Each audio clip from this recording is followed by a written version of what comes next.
protest over rising economic hardship. Court orders federal government to reopen prosecution of Delegiwa, other journalists' killers.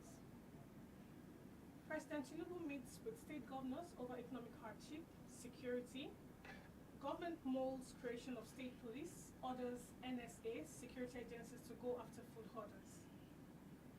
Nigeria's inflation hits 29.9%. We are hungry. Ogun residents state peaceful protest over prevailing economic hardship. Buhari's signature was forged to withdraw $6.2 million from CBN, former SGF boss Mustafa tells the court.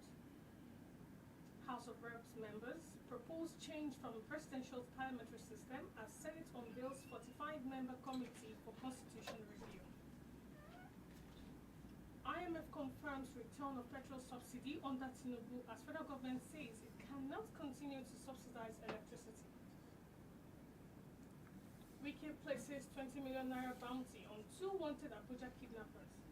FCT minister warns embassies own ground rent in Abuja, vows to revoke titles after 2 weeks.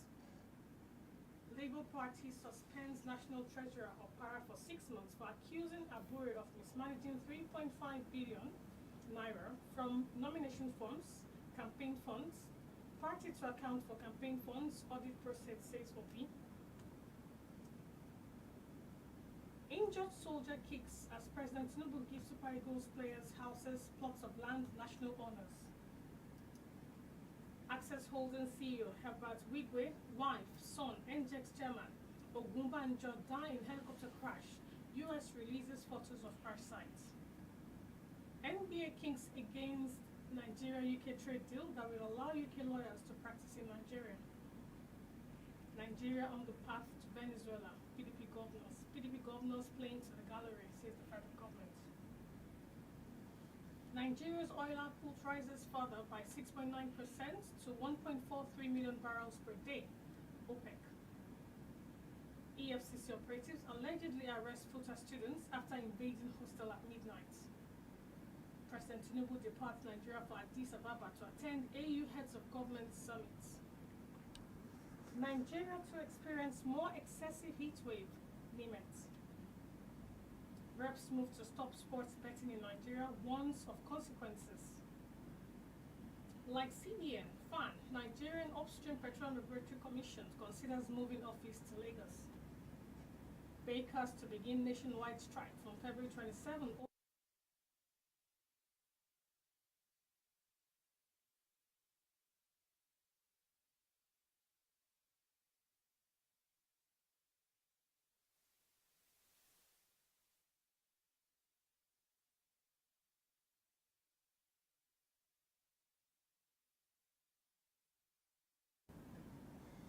Three Amotekun operatives hospitalized after clash with herdsmen in Osun. Fuel scarcity looms as NERTO vows to hold lifting petroleum products from Monday over rising costs of diesel.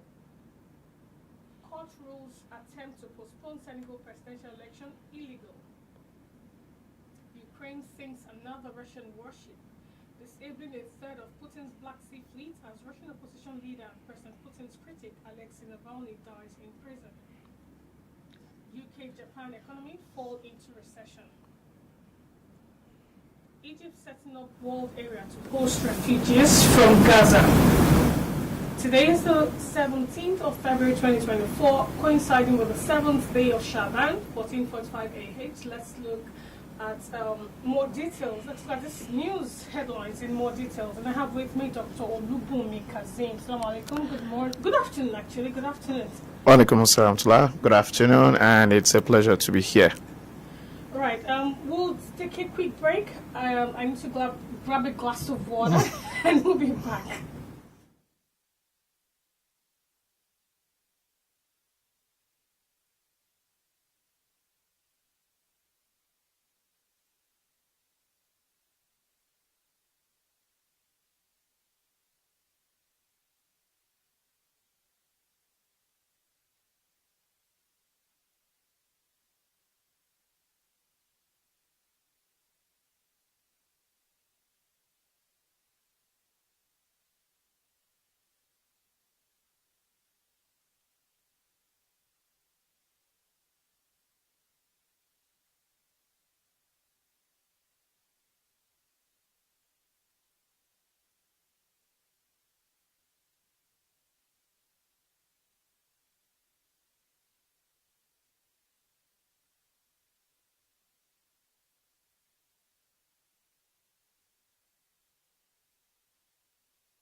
Saturday afternoon. Dr. OLUBUNMI, let's just go straight to the oil output.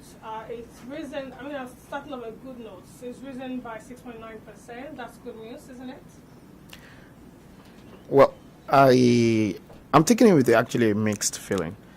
Good news for the fact that we are seeing that now oil output has actually increased to 1.4 million barrels per day, although that is excluding, it's actually that of insecurity.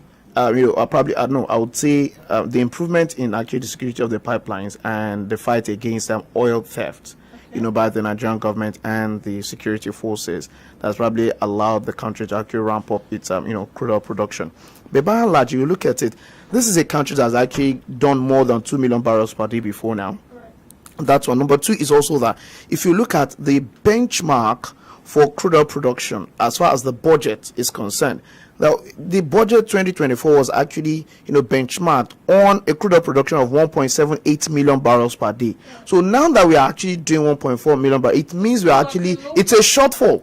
So the implication is most likely if care is not taken, we might actually still have to actually do more borrowing than we originally planned for. So that's why I'm saying I'm actually taking it with a mixed feeling. And for the fact that if you look at the experience where we're coming from and where we are currently, we would say probably it's an improvement, because under the immediate past administration, we're actually doing less than 1 million barrels per day.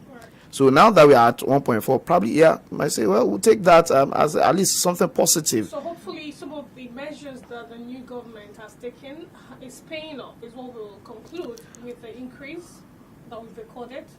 Yes?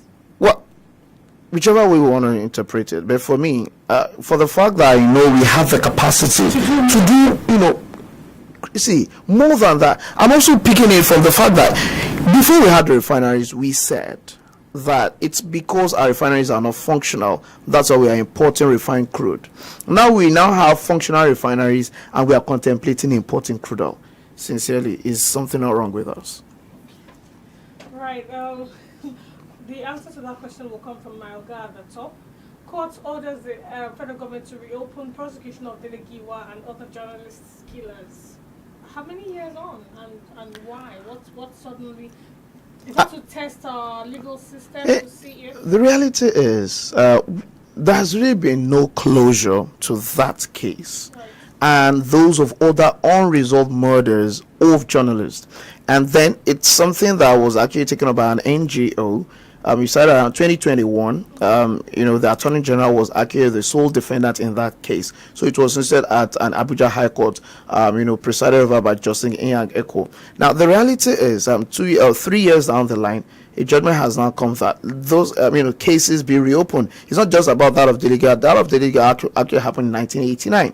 But then you look at it, the only time that we actually got a glimpse of what really happened to Delegiwa was during the Oputa panel proceedings that you had the late human rights activist Chief Gani Fawayemi, student advocate of Nigeria, who was actually Delegiwa's lawyer and actually narrated the whole ordeal, including the son of Delegiwa himself that was also there, and a whole lot of other things that happened, including how they got a letter from the military government, someone that delivered it, including the name of the person that delivered, and said it's for the Delegiwa only to be opened by him, and that actually that incident happened in his private library, and he opened it and all they heard was, oh, this came from the CNC and have been killed eventually because it has been trained. And if you understood, the background of that particular case was actually for the fact that Delegiwa saw someone that already has been convicted and was we were told as Nigerians that this person had actually been executed, only for that person to be seen outside Nigeria. I've forgotten the name now, one lady like that. So, but because there was a link between that lady and the former first lady, Mariam Abacha, and Mariam Babangida, and so the whole of other things. So he came back and said, Mr. CNC, Mr. President, so you claim this, but this was what we saw, and in order to make the whole thing hush, that was the allegation actually. So, but because there was no resolution of the fact that who exactly was responsible for the death, who are the officers that were involved in delivering, such a letter or whatsoever, then has there actually been justice?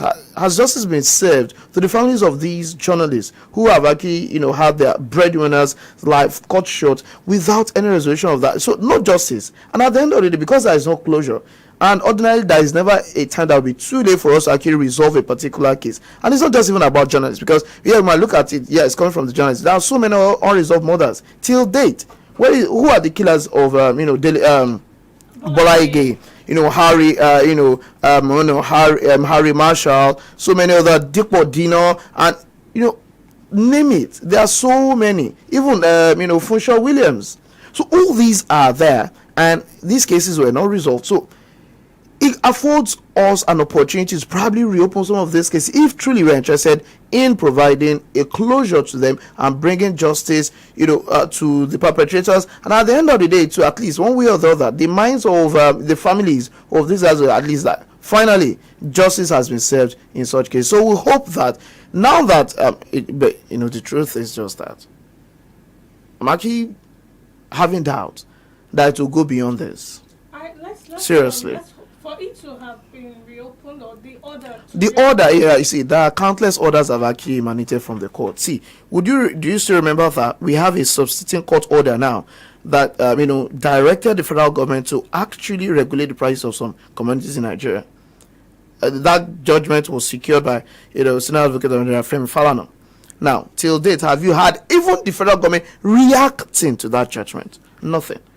I think they have, and I think that's where this news comes from about the security agencies to go after food hoarders. Not really. It's actually It's I saw the FCCPC going around. So the reality is, it's not in reaction to the court order. It's actually a case of the fact that we have, the allegation that store owners, depot owners are actually hoarding food items and engaging in price gouging, such that you hoard this product and wait for the prices, or you just fix arbitrary price, and because the people don't have an alternative, they just have to go through the whole stress of buying those, because these are essential commodities. They are not wants, they are needs.